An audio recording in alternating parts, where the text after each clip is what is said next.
जय हिंद दोस्तों। मैं आज से आपसे बात करने वाला हूँ व्हीकल्स और उन पर ली जाने वाली इंश्योरेंस पॉलिसीज़ और उनके क्लेम के बारे में। आधुनिक युग में हर व्यक्ति टू व्हीलर, फोर व्हीलर या कोई और गाड़ी खरीदता है और उसकी इंश्योरेंस पॉलिसी भी लेता है, प्रीमियम टाइम पर भरता है और उसको लैप्स भी नहीं होने देता। कोशिश करता है कि समय समय पर उसका प्रीमियम जाता रहे, पॉलिसी लैप्स ना हो और इन केस कभी लॉस आ जाता है तो उसको उसका प्रॉपर क्लेम मिल जाए।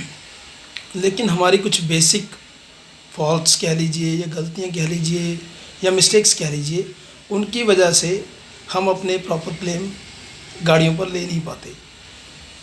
तो मैं आज आपको इस वीडियो के ज़रिए बताना चाहता हूँ कि कौन सी ऐसी बेसिक फॉल्ट्स हैं, मिस्टेक्स हैं जिसकी वजह से हम अपनी गाड़ियों के लॉस आने पर प्रॉपर क्लेम नहीं ले पाते। सबसे पहला रीज़न है लाइसेंस का ना होना या फिर लाइसेंस का इनवैलिड होना।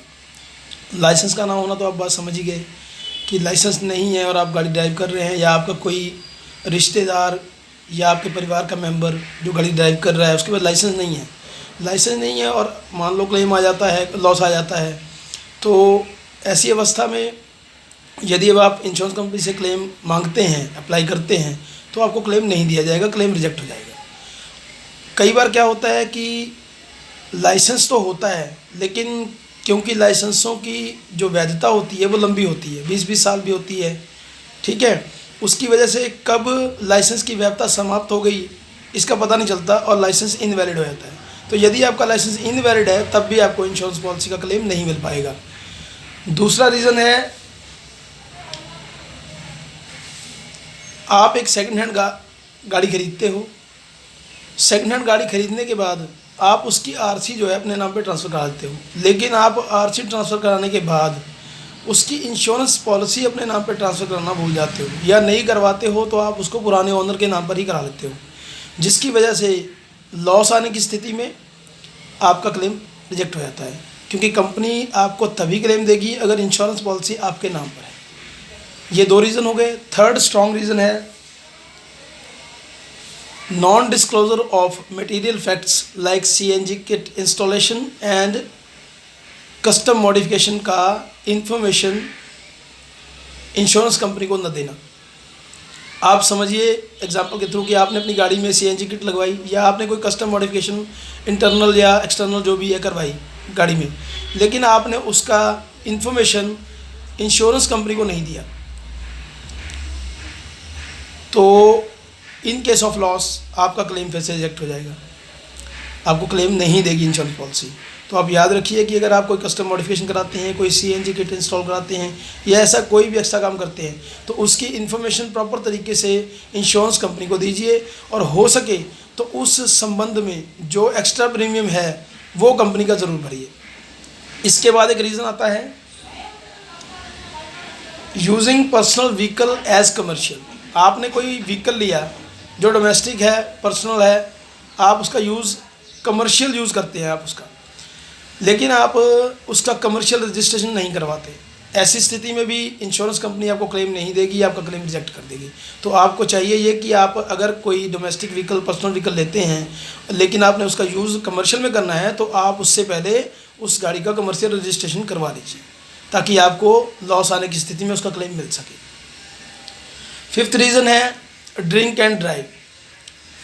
ये तो वैसे सबको पता ही है कि यदि आप ड्रिंक करते हैं और ड्राइव करते हैं तो लॉस आने की स्थिति में, एक्सीडेंट होने की स्थिति में, डैमेज होने की स्थिति में आपको उसका क्लेम नहीं मिलेगा। सो प्लीज़ अगर आप अपनी गाड़ी का क्लेम सही तरीके से लेना चाहते हैं लॉस की स्थिति में, तो ड्रिंक एंड ड्राइव कभी ना करें, ना ही किसी को अलाउ करें।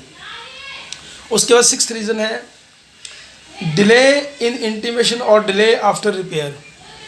मान लो आपकी गाड़ी को कोई डैमेज होता है या कोई नुकसान होता है, कोई लॉस होता है, तो उसका डिले जो है उसका जो इंटीमेशन है वो प्रॉपर तरीके से इंश्योरेंस कंपनी को आपने देना होता है।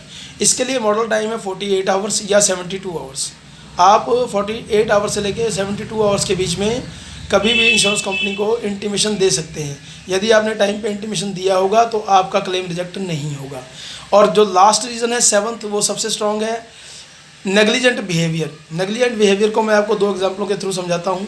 पहले एग्जांपल, मान लीजिए कि आपका इंजन डैमेज हो गया और इंजन डैमेज होने के बाद आप उस गाड़ी को चलाकर अपने डेस्टिनेशन तक लेके जाते हैं, तो ये कंपनी इसको नेग्लिजेंट बिहेवियर के रूप में लेगी, क्योंकि इंजन डैमेज था तो आपका उसमें फ़र्ज़ ये बनता था कि आप गाड़ी को टो करवा के लेके जाते, लेकिन आपने उसको ड्राइव करके ले गए। अब कंपनी को जब ये बात पता लगेगी और इंश्योरेंस कंपनी का आप क्लेम करते हो अपने डैमेजेस के लिए या एक्सीडेंट लॉस के लिए, वो आपको क्लेम नहीं देगी। सेकंड एग्जांपल, मान लो आप किसी एरिया के थ्रू ट्रैवल कर रहे हो और उस एरिया में आगे पता है आपको कि बाढ़ग्रस्त एरिया है, फ्लड आया हुआ है, ठीक है, फिर भी आप कार ड्राइव करके उस इलाके से ले जाते हो, तो डैमेज की स्थिति में या लॉस की स्थिति में कंपनी आपको क्लेम नहीं देगी, क्योंकि आपका बिहेवियर जो है वो नेग्लिजेंट था। आपको पता था कि आप बाढ़ग्रस्त इलाके से निकल रहे हो, फिर भी आप गाड़ी को ड्राइव करके उसमें से ले गए और गाड़ी वहाँ फंस गई या किसी और वजह से फिर डैमेज हो जाती है, ठीक है, तो इसमें आपका नेग्लिजेंट बिहेवियर होने की वजह से आपको क्लेम नहीं दिया जाएगा। सो दोस्तों, आपको इस वीडियो के ज़रिए मैं ये कुछ बेसिक मिस्टेक्स बता रहा था, ताकि यदि आप अपनी कोई गाड़ी लेते हो और आपको कभी लॉस आ जाए, डैमेज हो जाए या एक्सीडेंट हो जाता है, तो आपको प्रॉपर उसका क्लेम मिल सके। आप इन 7 रीज़न्स का ध्यान रखिए, तो आपको गाड़ी में कभी एक्सीडेंट लॉस होने की स्थिति में आप उसका क्लेम ले पाएंगे आसानी से और आपका क्लेम रिजेक्ट नहीं होगा। थैंक्स दोस्तों, जय हिंद। यदि आपको हमारी वीडियो पसंद आई है तो इसे लाइक भी कीजिए, सब्सक्राइब कीजिए हमारा चैनल और इस वीडियो को शेयर कीजिए। थैंक्स, जय हिंद।